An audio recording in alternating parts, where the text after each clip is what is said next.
अमीर वर्सेस गरीब की दिवाली। ये कहानी है ब्रजपुरा नामक गांव की, जहां दो भाई राम और श्याम रहते थे। राम पढ़ाई में बहुत होशियार था, जिस कारण उसके माता पिता ने उसकी पढ़ाई बहुत अच्छे से करवाई। श्याम पढ़ाई में बहुत ही कमजोर था। उसके माता पिता ने बहुत कोशिश करी कि श्याम पढ़ाई कर सके, पर ऐसा नहीं हो पाया, जिस कारण श्याम अनपढ़ ही रह गया। कुछ समय बाद राम पढ़ लिखकर सरकारी नौकरी प्राप्त कर लेता है, वहीं श्याम अनपढ़ रह जाता है। जब तक उनके माता पिता जीवित थे, वो श्याम को कोई तकलीफ नहीं होने देते थे, पर अपने दोनों बेटों की शादी और उनके अलग अलग घर बनाकर उनके माता पिता चल बसे। राम पढ़ा लिखा था, जिस कारण उसकी शादी भी एक पढ़ी लिखी लड़की से हुई थी और श्याम की शादी एक कम पढ़ी लिखी लड़की से हुई थी। पहले तो राम अपने भाई की मदद किया करता था, पर उसकी बीवी को ये बिल्कुल भी पसंद नहीं था। एक दिन श्याम की बीवी की तबीयत खराब हो गई, तो वो अपने भाई राम के पास आता है और उससे कहता है, भैया राम कहाँ हो? जल्दी चलो मेरे साथ। क्या हुआ भाई, तुम इतने घबराए हुए क्यों हो? और मुझे कहाँ जाना है? भाई, मेरी बीवी की तबीयत बहुत खराब है और तुमको तो पता है, मैं मजदूरी करके बस घर के खाने के लिए ही पैसे जुटा पाता हूँ। उसके इलाज के लिए मेरे पास पैसे नहीं है। तुम कुछ पैसे दे दो, मैं बाद में चुका दूंगा। कोई बात नहीं भाई ही भाई के काम आता है, तो रुक, मैं पैसे लेकर आता हूँ। राम की बीवी उनकी बातें सुन लेती है और वो राम से कहती है, पैसे लेकर कहाँ जा रहे हो? अरे वो श्याम की पत्नी की तबीयत बहुत खराब है, उसको दे रहा हूँ। तो हमने क्या उसको पालने का ठेका ले रखा है? वो खुद कुछ करता नहीं है, जब देखो तुमसे पैसे लेने चला आता है।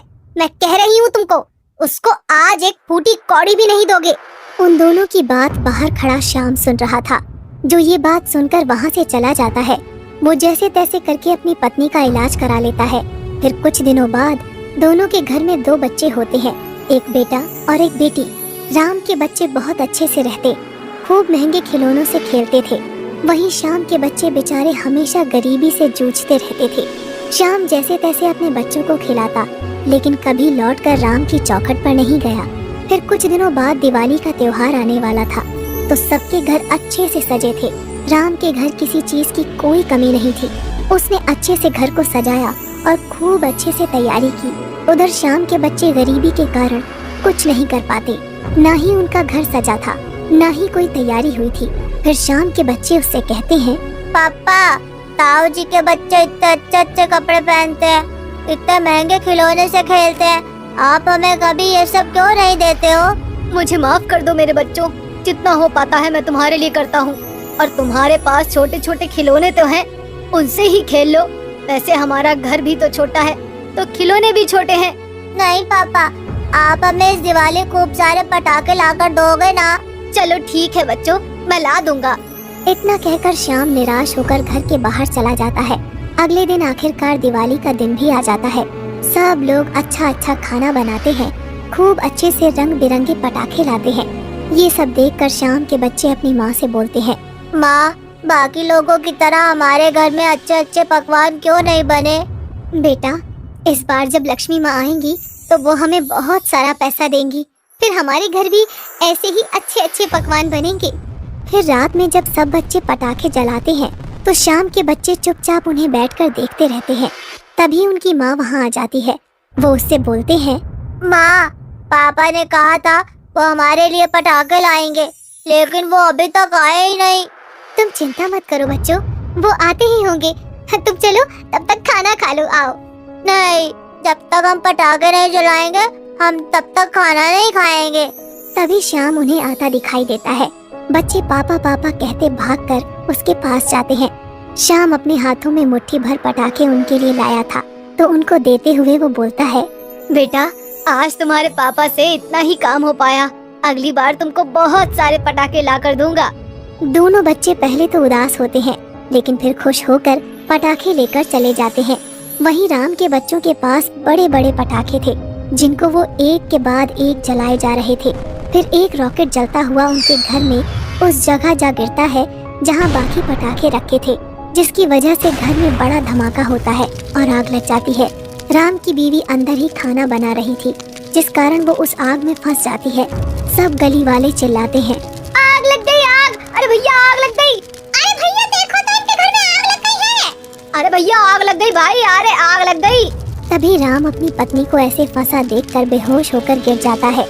श्याम ये सब देखता है तो बिना कुछ सोचे समझे आग में घुस जाता है और अपनी जान पर खेलकर अपनी भाभी को बाहर लेकर आता है। होश में आने के बाद राम अपने भाई से कहता है, भाई मुझे माफ कर दे, मैं आज तक बड़े भाई का कोई फर्ज नहीं निभा पाया, माफ कर दे भाई। भैया आप ये कैसी बातें कर रहे हो, आप किसी बात की चिंता मत करिए। इतने में ही राम की बीवी को भी होश आ जाता है।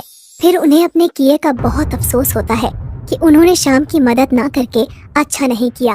फिर वो हाथ जोड़कर उनसे माफी मांगते हुए कहती है, श्याम भैया मुझे माफ कर दो, मैंने आपके साथ बहुत बुरा बर्ताव किया है, मुझे ऐसा नहीं करना चाहिए था। आपके बुरे समय में हमें आपका साथ देना चाहिए था, पर मैंने अपने पति को भी रोक दिया, साथ ही अपने दोनों भाइयों के रिश्ते में भी खटास पैदा कर दी। भाभी आप ऐसी बात मत करिए, घर परिवार में छोटे मोटे मनमुटाव तो होते रहते हैं। आप दोनों मेरे बड़े हैं, आप मुझसे माफी मांगते हुए अच्छे नहीं लगते। ठीक है, अगर ऐसी बात है तो आज से हम दोनों भाई एक ही घर में रहेंगे। राम का घर जल चुका था, जिस कारण वो दिवाली का त्योहार श्याम के घर उसके परिवार के साथ मनाते हैं। श्याम के दोनों बच्चे और उसकी बीवी भी बहुत खुश होते हैं।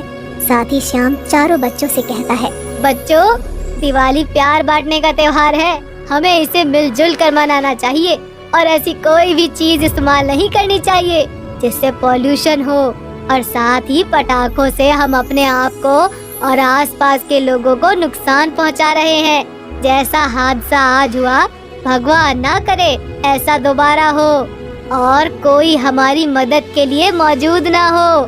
बच्चे श्याम की बात को समझ जाते हैं और फिर वो अपनी दिवाली प्यार से और खुशी से अपने परिवार के साथ मनाते हैं। खूब मिठाइयाँ खाते हैं, अच्छे कपड़े पहनते हैं, साथ ही अच्छे अच्छे व्यंजन खाते हैं और दोनों भाई मिलजुल कर खुशी से रहते हैं।